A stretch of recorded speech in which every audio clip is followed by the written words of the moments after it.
봄이 성큼 다가왔지만 외출하기는 어려운 요즘. 다들 집에 머무는 시간이 길어졌는데요. 우리 가족 건강 어떻게 챙기고 계신가요? 평일이지만 여느 때와 달리 집안에 모두 모여 있는 가족. 엄마와 아빠는 재택근무, 두 딸은 모두 휴교 중이랍니다. 배꼽 시계가 울릴 시간. 가족들이 모두 집에 있다 보니 매 끼니를 챙기는 엄마가 제일 바쁩니다. 오늘 첫 끼여가지고요. 간단하게 토스트 해 먹으려고요. 근데 시간이 지금 12시인데 아직 첫 끼예요? 네, 요즘에 조금 애들이 집에 있다 보니까 불규칙적이어가지고 네, 지금 먹게 됐어요. 늦은 아침 메뉴는 토마토 토스트.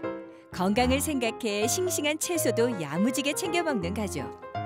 하지만 토스트만 먹기엔 뭔가 살짝 부족한 느낌인데요. 아빠 이거 먹으니까 떡볶이 땡긴다. 얘들아 떡볶이 안 먹고 싶어? 먹고 싶다. 빨리 떡볶이 만들어 주시죠. 아빠가 당면 떡볶이를 해줄게. 아내와 딸을 위한 아빠의 특별 요리. 파기름 나는 솜씨가 보통이 아닌데요. 근데 고춧가루를 실수로 쏟은 건 아니죠? 아무리 떡볶이라지만 고춧가루를 너무 많이 뿌린 것 같은데요. 살짝 걱정은 되지만 치즈까지 솔솔 뿌려 모양까지 완벽한 아빠의 특제 떡볶이 완성. 맛이 어떨까요? 어째 고춧가루 양이 좀 많아 보인다 싶더니 온몸으로 매운맛을 표현하는 부부. 보는 사람도 땀나네요. 면담했어요. 편하면.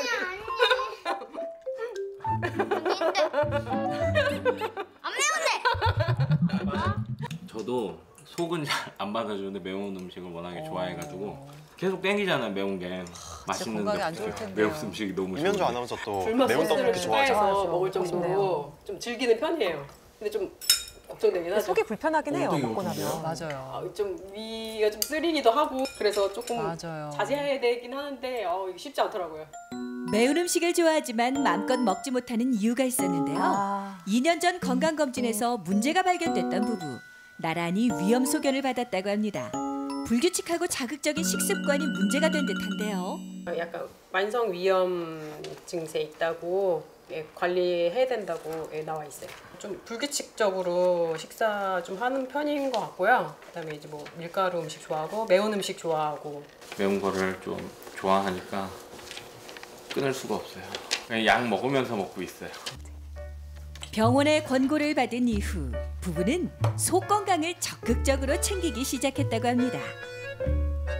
비타민 유 성분이 많이 들어있다고 해가지고 사과랑 양배추가 위에 좀 보호를 한다고 해가지고 양배추 그래서 좋죠. 자주 먹어요. 단단한 양배추 심은 잘라서 버리는 사람들이 많지만 사실은 영양소가 가장 많은 그래요? 부위라는 점. 양배추가 위에 영양과 얼마나 좋은데요. 맛까지 생각한 아내표 장염일 때도 건강 많이 주스. 먹잖아요. 네. 맛이 기대되는데요. 양배추 심에 비타민 U가 잘 많이 들어있다고 해가지고 그래서 심까지 같이 갈아서 마셔요. 양배추 심을 빼면 안 뽑는 찐빵이나 다름없죠. 떡볶이로 뜨거워진 속을 시원한 채소 주스로 달래줍니다. 매운 음식은 위뿐만 아니라 장에도 무리를 줄 수 있는데요. 이럴 땐 적당한 운동도 필수. 누구나 따라할 수 있는 맨손 체조지만 꾸준히 하면 효과 만점이랍니다. 그런데 주방에서 뭔가를 꺼내는 아내? 뭔가 또 맛있는 걸 만들어주시려나 기대했더니 정체불명의 가루입니다. 도대체 이 가루의 정체는 뭔가요? 녹차에서 유래된 유산균이라고 하더라고요. 보통 이제 유산균 장에 좋다고 많이 알려져 있는데 이거는 특히 위에도 좋다고 해가지고 위와 장에 모두 좋다는 말에 한 수저 가득 떠서 먹는 남편. 사실 이 가루가 가족의 속 건강을 지켜주는 비결이라고 합니다. 녹차가 원재료다 보니 어린 딸들도 걱정 없이 먹을 수 있다는데요. 효과는 어떨까요? 똥이 막 급할 때 막 가는데 이제 잘 안 싸지는 경우가 좀 있었어요. 그래가 되게 답답했는데 이제 이거 먹고 그것도 나서 그 없어졌어요? 똥이 급할 때 근데 되게 잘 나오더라고. 되게 시원하게 싹. 근데 이거 먹고 나서는 속이 좀 많이 편해졌으니까 불편한 것들이 좀 없어진 편이에요. 예부터 맛과 향이 우수하기로 유명한 제주산 녹차. 유기농 녹차 잎에서 추출한 유산균은 다른 유산균과 어떤 점이 다를까요? 녹차 유래 유산균을 최초로 발견한 연구원을 만나봤습니다. 발견 과정이 궁금한데요. 홍차와 같은 풍미가 깊은 발효차를 만드는 과정에서 우연히 제주 유기농 녹차잎에서 발효를 돕는 유익균을 발견하게 되었습니다. 제주 녹차는 지리적 특성상 염분이 강한 바닷바람을 맞으면서 자라는데요. 이런 녹차에서 유래한 유산균 또한 가혹한 환경에서도 살아남는 생존력을 갖게 됐다고 합니다. 유기농 녹차밭으로부터 분리된 식물성 유산균 균주로서 위산과 단주산에 강한 생존력을 가지고 있으며 보통 위산 등에 노출되면 유산균의 생존율이 떨어지는 데 비해 녹차 유래 유산균은 장 끝까지 살아서 간다는 것을 입증했는데요. 장에 도착한 후에도 다른 유산균 대비 약 5배 이상 뛰어난 정착력을 자랑합니다. 장벽에 붙어서 대장균 등 유해균을 막고 유익균을 만든다고 하네요. 맵고 짠 음식과 술을 즐기는 한국인의 식문화에 딱 맞는 위와 장을 더블 케어해주는 유익한 유산균입니다.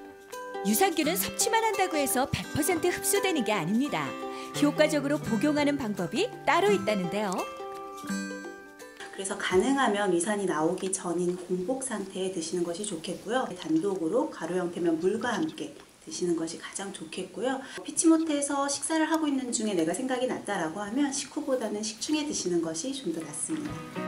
위와 장을 동시에 케어하는 유산균. 건강이 가장 중요한 요즘 녹차 유래 유산균으로 속 건강까지 든든히 챙기세요.